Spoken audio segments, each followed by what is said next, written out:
Have you watched Twisted Hearts on Amazon Prime? Well, it's about 3 different couples who go on a couples retreat to work through their stuff, and it gets a little tricky. And because of that, there's some things that I want to break down to you from a licensed therapist perspective. Let's get into it. Now, before we go on, put in the comment section, have you heard of or watched Twisted Hearts? If so, what did you think about it? If not, go on over to Amazon Prime, check it out. It's less than 2 hours long, and then come back so we can chat about it. At the time of this video, it did cost me $2.99 in order to watch it, so that's something for you to consider as well. Because I know some of y'all are like, I already paid for Prime. I'm not paying no extra money, but in this case, you probably should. Let's talk about the first couple, Tiffany and Jay. They are the couple that annoyed me the most, if I'm being honest. Tiffany saying in front of everybody else that Jay was bisexual was wrong and disrespectful. And the thing that bothered me the most was that she kind of just dropped that bombshell and then she walked off like it wasn't a big thing, and she never explained why she thought that was the case. And I'm gonna give my personal opinions about this towards the end of this video, but I think it took a little bit too long for them to explain why she thought that he was bisexual to begin with. Like, get to the point.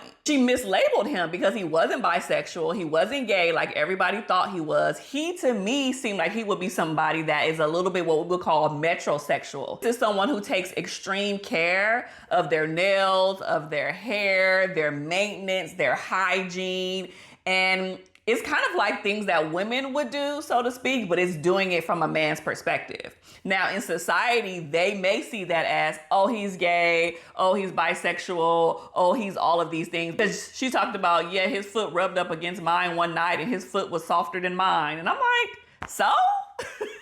You mad because your man takes care of himself, that he don't got dusty, crusty, musty feet? Like, what is wrong with you? This isn't a reason to want to break up with somebody. You should want a man who cares about his appearance and his grooming. If the opposite side was true and he didn't take care of himself at all and he was stanky and musty and crusty and all of the things, you would be making fun of him and you probably wouldn't even be with him to begin with. Sis, pick your battle here. The part that was surprising to me is because when you first meet somebody, Tiffany knew that he took good care of himself, right? She knew that he loved a good Beyonce. She knew that he loved bright colors and rocked and wore things that were a little bit different. She knew that when she met him. So why are you just now having a problem with that? And it's because your girlfriends, your homegirls got into your head making you think that he was gay.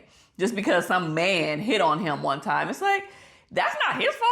The thing with this couple in general that I liked, that I enjoyed, and I'm glad that they included it in here, was masculinity and femininity and how that looks very different, right? I always teach people that like masculine and feminine are on what we would call a continuum. It's not something that you either have or you don't. It's like we see very masculine men, thug life men, and then we can also see very feminine women, right? But you can also see men who are a little bit more feminine, or they may be in the middle. And you can see women who operate more in their masculine energy. So they're more on this side. So there's no right or wrong one way or the other there. You can be anywhere on this spectrum. And he talked about how people made fun of him, right? He talked about how this was a thing where people see a black man and you have to be hardcore in order for you to be masculine. And he was like, I'm a man's man. I'm not gay. I'm not bisexual. I enjoy women, but I'm just not hardcore because I had a different life experience, and that did not and is not something that is a part of who I am. So people just need to accept and receive me as is. Now, before we move on, it has come to my attention that only about 4 to 5% of you guys who watch my videos are subscribed to my channel,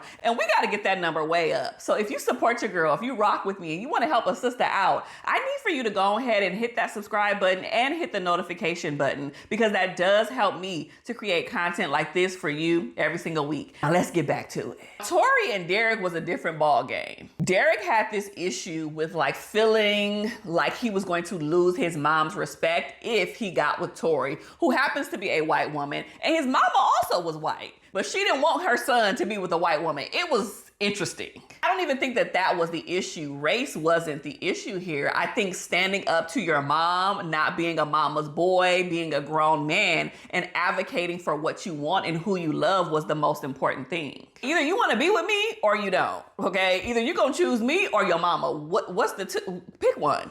choose ye this day. Tory must have loved him because she stuck around. I believe they said they were together for about 3 years. So for her to try to stay with him during this time frame, even while he was refusing to introduce her to his mom, was a little tricky, because if you plan on getting married, in-laws are a thing. He also did a lot of wifely privileges for him.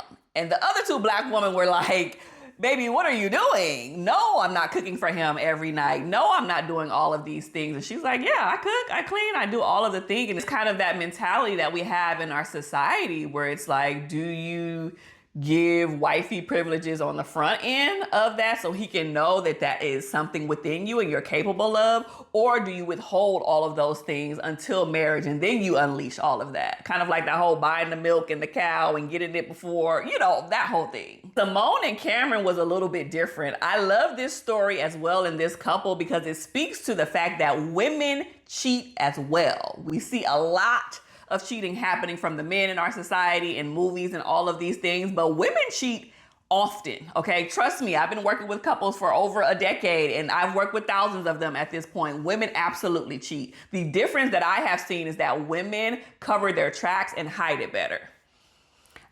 I'm not advocating for it. I'm not saying it's right, but I'm just telling y'all what it is, right? Like, men is just they're just sloppy and they don't know how to go about it. And women, they're a little bit more cautious and they cover their tracks unless they start to feel really guilty about it and they want to come clean to repair the relationship. Even though Simone cheated on Cameron, he had no right to be disrespectful to her. Just because someone cheats don't mean you call them out their name, don't mean you disrespect them, don't mean that you're rude and mean to them. Like, hold on, those two things are not mutually exclusive. Yes, trust is destroyed in a relationship when one person cheats. But if you are willing to stick with this person and rebuild, then you have to be all in. You can't hold the thing that they did to you over their head and keep tally and keep score, because you're never, ever going to get past that if that's the case. We gotta talk about Dr. Rose real quick, but before we do, I'm confused at how Cam and Tiffany got together and was having sex and how Dr. Rose knew that. I feel like that was messy, real messy. There were so many moments when Dr. Rose had me dying. In the opening scene when she was just straight raw and real and talking to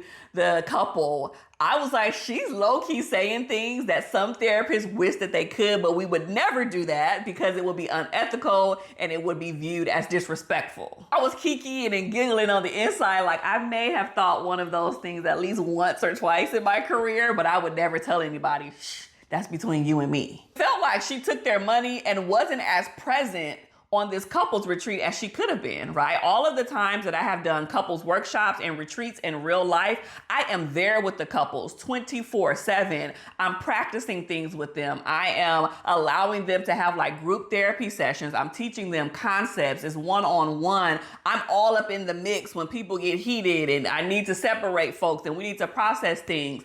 It's a whole journey with the therapist included. It kind of felt like she just had them there and then she deuced out.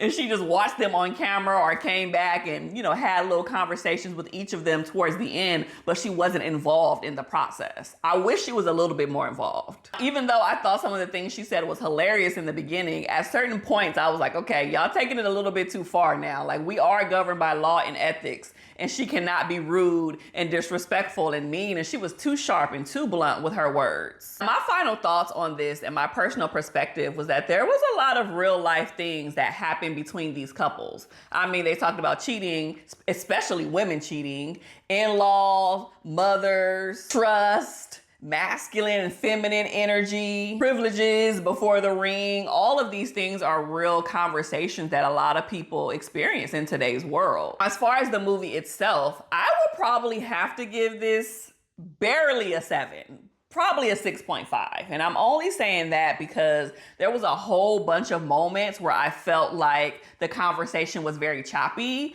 There was a whole bunch of moments where I would have liked for them to either unpack some things a little bit more, like give us more explanation, or get to the point, right? There were some scenes that were a little drawn out, especially the scene when we were trying to figure out why Tiffany thought that Jay was bisexual. It was like, baby, y'all could have said that 2 scenes ago. It was also my first time seeing a lot of those actors, right? Obviously, I know Coco Brown, she's familiar to me, but everybody else was a fresh and an unfamiliar face. I really did enjoy the storyline. That's why I'm gonna give it close to a 7, because like I said, a lot of the stories in here are very much real life and is very much things that people would go through when they are in a relationship. So it had a lot of real elements there. So as a licensed therapist, as a relationship therapist, I thought that this movie was worth checking out. So thank you so much for watching another review on my channel. Please do not forget to like, comment, and subscribe, and I will see you next time. Be blessed.